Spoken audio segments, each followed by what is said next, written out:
ദൈവതിരുനാമത്തിന് മഹത്വം ഉണ്ടായിരിക്കട്ടെ. വചനപുലരിയിലേക്ക് ഏവർക്കും സ്വാഗതം.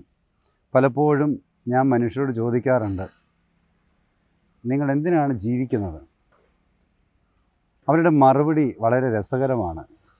അധികം പേരും പറയുന്നത്, ഞങ്ങളങ്ങനെ ജീവിച്ചു പോകുന്നു, ജീവിക്കാൻ വേണ്ടിയിട്ടാണ്.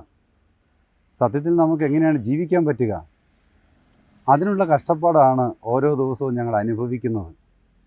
സ്നേഹമുള്ളവർ, ജീവിക്കാൻ വേണ്ടി ദൈവം നമുക്ക് തന്നിരിക്കുന്നതാണ് ദൈവത്തിൻ്റെ വചനങ്ങൾ.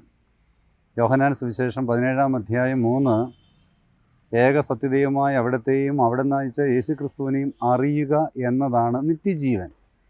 എന്ന് വെച്ചാൽ ഓരോ ദിവസവും നമുക്ക് ജീവിക്കാനായിട്ട് ദൈവം തന്നിരിക്കുന്ന വചനങ്ങൾ ധ്യാനിച്ചുകൊണ്ട് ആ വചനത്തിൻ്റെ ധ്യാനത്തിലൂടെ നമുക്ക് ജീവൻ ലഭിക്കുന്നു.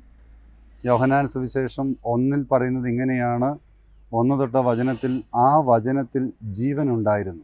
ആവർത്തന പുസ്തകം 32-ാം അധ്യായത്തിൽ ഇതേ കാര്യം തന്നെ മോശയിലൂടെ പറയുകയാണ്. ഈ വചനങ്ങൾ നിങ്ങൾ ധ്യാനിച്ച് മുന്നോട്ട് പോവുക, നിങ്ങൾക്ക് ജീവിക്കാനായിട്ട് സാധിക്കും. നമ്മുടെ ഓരോ പ്രഭാതത്തിലും ഒരു തിരുവചനമെങ്കിലും ധ്യാനിച്ച് അതുമായി മുന്നോട്ട് പോകാൻ ഈ വചനപുലരി വഴി നമുക്ക് സാധിക്കട്ടെ എന്ന് പ്രാർത്ഥിക്കുന്നു. ദൈവം നമ്മളെ ആശ്വസിപ്പിക്കട്ടെ, വഴി നടത്തട്ടെ. ദൈവത്തിന് മഹത്വം.